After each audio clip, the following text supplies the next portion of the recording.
Hello, and welcome. Welcome once again to the Secrets of the High Demand Coach podcast. And I am here with yet another high demand coach, and that is the one, the only Achim Nowak, who helps CEOs and C-suite leaders around the world to show up with a relaxed authority and amplify their impact. His clients include global enterprises such as Sanofi, Takeda, I don't know how to say half of these, Owens Corning, HSBC Bank, Lonza, Assurant, Welbilt, Dover Corporation, and Chart Industries, just to name a few. Some of those are big names, both on this side of the pond and the other. He's a TEDx speaker, author of 3 books on personal presence. He's also the host of the My Fourth Act podcast and has been featured in the New York Times, the Wall Street Journal, USA Today, Fast Company, Forbes, Entrepreneur, MindBodyGreen, and NBC and NPR. He has an MA in organizational psychology and international relations from New York University. And that doesn't even begin to scratch the surface. You are in for a fantastic episode. And that's all thanks to this man. Achim, welcome to the show. So excited to have you here. I was wondering, before we get into some of the phenomenal work that you do, I'd love to just pause for a moment and hear your story. Let's hit rewind. What were you doing before getting into coaching and consulting? And how did that ultimately lead you to make the leap? First of all, Scott, I'm happy to be here. I was chuckling at your wonderful introduction because I guess I really have done all those things, and I tend to not live in the past. But in the spirit of your question, let me take you back to 2 moments in my life that were important. I want to go about 20 years back. I live in South Florida now, but I was living in Manhattan, and I was at this cocktail party, and I was talking to this guy who I'd never met before. And you know how you ask people, what do you do for a living? And he said, I have a temporary staffing agency, and we have an office in Brooklyn and one in Tampa. And out of my mouth came completely uncensored. I said, I could never do that. And he looked at me, he said, of course you could. And I'm eternally grateful that he called me out on this belief. Now, let's jump forward about 9 months later. I was working as a big corporate trainer for an international training company at the time. It was a nice job. I had gone back to NYU to get my organizational psych degree, but I'm sitting in a cafe in the West Village in Manhattan on Sheridan Square, talking to a guy named Dan, again, a social acquaintance. And Dan said, I just got a book deal to write a book about improvisation. And this is not pretty. In my mind, my judgmental mind says, the world doesn't need another book about improvisation. Out of my mouth, of course, I say, oh, Dan, I'm so happy for you. That's amazing. But I have a competitive side. So my competitive side said, if Dan can get a book deal, I can get a book deal. And 6 weeks later, I had a book deal with his publishing house to write a book about public speaking. And I chuckled because you could say the world does not need another book about public speaking. But I knew exactly what I wanted to say. I'd also taught acting before. And then, let me finish the story, I realized the moment I have my own book, I need to start my own business. I can't keep working for other people. And that was the start of my entrepreneurial journey about 20 years ago. Wow. Yeah, that's fascinating. And this kind of combination of business and the arts, or screenwriting plays, it shows up in a lot of what you do. And tell us a little bit. You're host of the My Fourth Act podcast. Folks, go ahead and check that out. It's fantastic. What is a fourth act, and why should it matter to the busy CEOs and founders out there?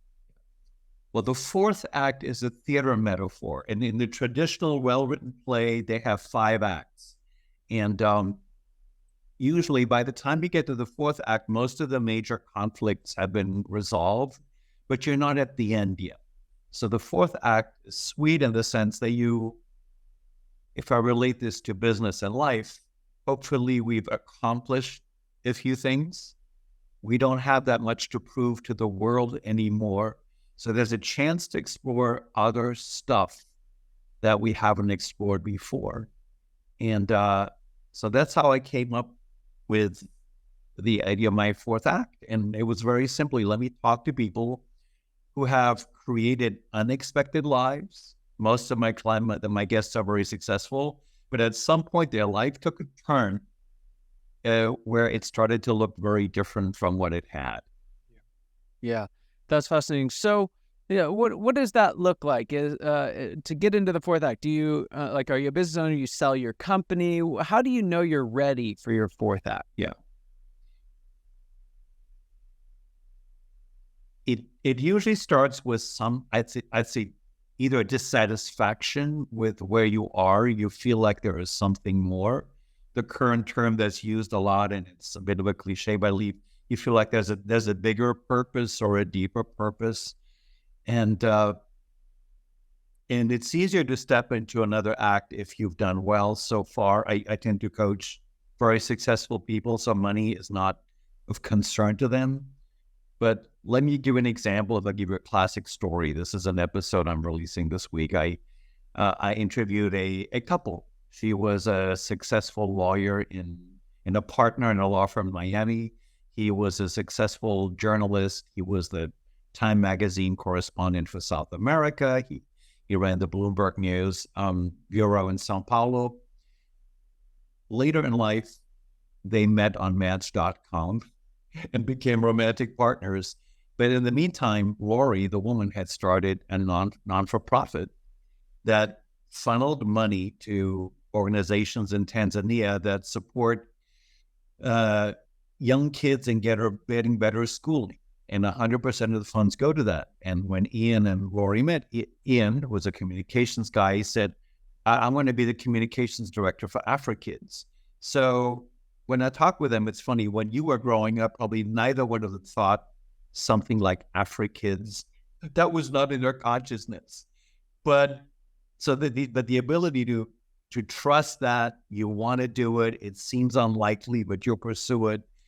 And it's deeply satisfying, even if it isn't always easy. Right. So kind of dialing in on what this looks like for, again, a lot of our audience is founders, entrepreneurs. So one of the things that I've found is just before this fourth act, there's this kind of almost a stripping back process, almost like you're kind of being refined and challenged a little bit. You have to change a lot of how you approach the world, especially as a visionary leader. And it's much more about focus and dialing in and building a team and process. There's a lot more structure to it. And then I've found as you do that really well, you kind of reach the time limit on that, and it's time to start looking elsewhere. But what I found is some folks struggle to kind of repurpose that visionary gift to something else, to grab on to the next thing. Have you seen that? And how do you help folks get over it if you do? I'll give you a very sort of banal metaphor, but it's been true in my life. 20 years ago, I bought my first house. When I lived in Manhattan, I always rented. And I was raised in Germany, where if you buy something, you never, ever let it go. That's your house for life, right? Well, I realized, when there was a downturn in the economy, 2008, 2009, this is a good time to buy something else. I can get it cheap. So I bought something else. I sold the first house. Then my neighborhood in Florida where I live is very hot right now. So I got an offer I couldn't resist on my current house. So I sold that and I live in a condo. This is a metaphor like the fourth act, but I had to let go of any notion that my home was forever. So if you apply this to your business, it required paying attention to opportunities to sell. It also required paying attention to my desire to, wait a minute, maybe the next place could be a condo, it could be simpler. Let me relate it to, just for a moment, to when I started my business, because my startup journey was, I was terrified of running a business, but I put myself in a think tank in Manhattan at the time. I'm a great believer in mastermind groups and other smart people helping us. And I was in a group with people who are entrepreneurs who were more advanced than I was. And they helped me make some very basic decisions that are my vision for the business, but it sounds like a no-brainer, which is, I only pursued clients that were large companies. The idea was if I pursue those, I do a good job, they'll keep hiring me. My vision was I want to have an international business. I want to work all over the world. And that can sound grandiose, but if I don't claim that, it surely isn't going to happen. So might as well claim that desire. And the other thing, I said, I want to make as much money as quickly as possible so I can hire my first person who will run the company for me so I don't burn out. So these are like some early decisions around, and I know you and your partner, Les McEwen, do a lot of work around, you got to hire the right people. You got to grow with, in the end, we win through others. So I also brought in other people, and that was part of my scaling. But it started with hiring that first person. Yeah. That's so true. So you brought this up, and it was something I noticed as I was researching for the episode. But you run these masterminds around this idea of the fourth act. Why is it that a peer group is so important at this stage of life? I, for about 5 or 6 years, ran masterminds for corporate clients, and I'm currently actually supporting 2 big corporations where I ran masterminds in-house. But you may know that Napoleon Hill, who's one of the early American success gurus, he's credited with creating the term mastermind, which is a collective mind is always better than our individual mind, and we exponentially accelerate growth for us. And one thing that tends to happen in most corporate worlds is we surround ourselves with people that are just like us. And that's not always a good thing. So in a mastermind, I currently happen to have a mastermind with 6 women in it.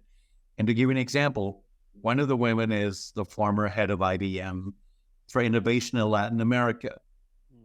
Another person is a 75-year-old American-born Tibetan Buddhist nun who had her own monastery. Now, the fact that these 2 women get to talk to each other and influence each other's thinking and challenge each other is powerful. Yeah. So, and in my own world, I'm an international mastermind with 4 other coaches from every part of the world. We've been together for 4 years. So I myself, I'm in constant conversations with people that challenge my thinking. Wow. So let's go back and look at this from the individual perspective. What you mentioned on, I don't know if it was one of your videos on the site, but this idea that when you're stepping into the fourth act, you've resolved some childhood traumas. Even in the show, you said you tackled some of the big problems. How does that, even like the idea of childhood trauma, it seems like we're a long way away from that. How does it show up, and why is that somewhat of a prerequisite to stepping into the fourth stage? Yeah. I'm a firm believer that we don't ultimately succeed in life if we don't play well with other people, don't let other people help us, and if we're not willing to help other people. That's sort of a spiritual principle. And that ability tends to get blocked if we were somehow damaged as children. If there is trauma, we either always on defending ourselves or we're always trying to prove ourselves. So I'm a great believer for things to unfold in that way with a little bit of ease, doing some of that personal homework. In my case, it's been hypnotherapy. It's been over 20 years of therapy. I'm not in therapy now, but I'm just an advocate. Like whatever the homework is, do it so the rest can unfold more easily. Yeah, that's good. And as you step into this stage, what are some of the questions that folks should be asking themselves? Yeah. Here's a question that I ask all my guests on the My Fourth Act podcast. And these are good questions for anybody to ask themselves, any entrepreneur, no matter how old you are. If you look to the future, what would you like to do more of? And what would you like to do less of in your life? What are some things that would sweeten your experience of life? And this is the hardest one. What are some things that you're really good at, but when you're honest with yourself, you don't want to do anymore? Because we're constantly get rehired for past successes. And at some point, we need to stop recreating those so something new can happen. Yeah. Yeah, that's so true. So I've got a question for you, and I love to ask this of all my guests. I'm fascinated what you have to say. But what would you say is the biggest secret that you wish wasn't a secret at all? What's that one thing that you wish everybody listening or watching today knew? I've been an executive coach for really successful people for about 20 years now. And I'm very old school in the sense that when I work with anybody, we start with written coaching goals. Corporations hire me, I need to have that. And I write them, but I'd say 50% of the time, the person that's brought me in to coach somebody else will say something like, "I know we have other goals, but can you just help them relax?" So the idea that we relax, that we don't try so hard, and that sounds banal, but when we do, we don't push other people away. People are drawn to us. There's a space to co-create with others. So I will, for all of our listeners, say, what does relaxing more? What would that look like for you? Yeah. Wow. Yeah, it goes straight at the heart of this kind of conception we have. It's always up and to the right. It always has to be bigger. It always has to be more. And I think what happens when you dial in on that question is you get a new opportunity to find the joy in where you're at right now. Yeah. Right? The joy in the journey, the joy in the process, as opposed to just trying to tackle that next hill. Yeah. Which actually brings me to a question that I want to ask, and that is, if you do act for well, right, and experience the joy of that, what comes next? How do you know that you're ready for the fifth act?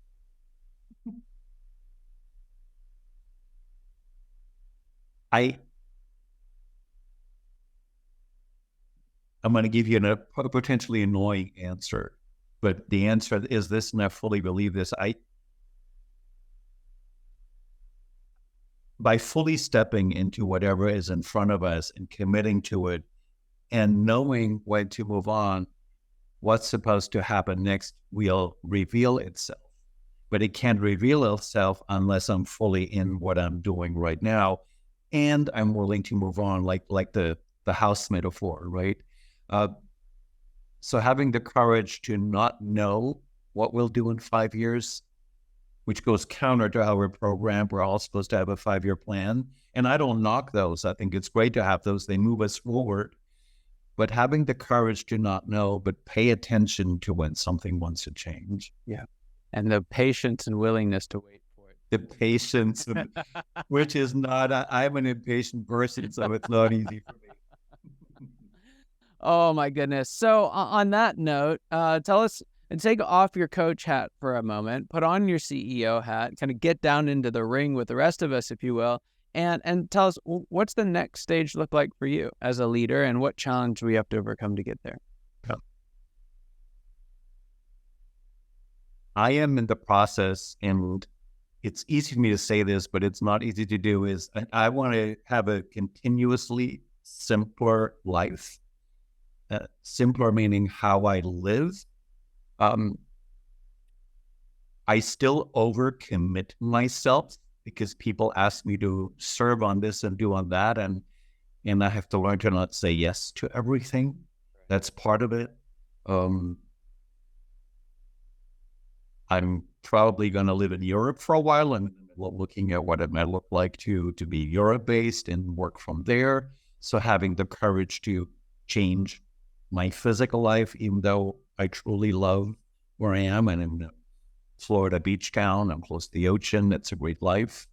But I mean, so that's it for me. Maybe just to elaborate, I had a successful international training and coaching company for 16 years, and which I then sold because I realized, and I had associates at all that I realized I don't want anymore. That was the beginning of my simplification. I have people that work for me now that I hired, so I have somebody who runs my business. But that question of what a simpler life looks like, which is not easy to answer. The answer is very personal. I And the deeper question, which you already alluded to, which is what brings me the most joy, and let that be the guide. Yeah. Wow. Well, Achim, this has been just a phenomenal episode and a wonderful conversation. Thank you so much for being on. It was an absolute joy. And for those of you who are watching and listening today, your time and attention mean the world to us. I hope you got as much out of this conversation as I know I did, and I cannot wait to see you next time. And before you go, make sure you check out the My Fourth Act podcast with Achim Nowak, and also check out his site. We'll put the link in the show notes, achimnowak.com. Thanks so much.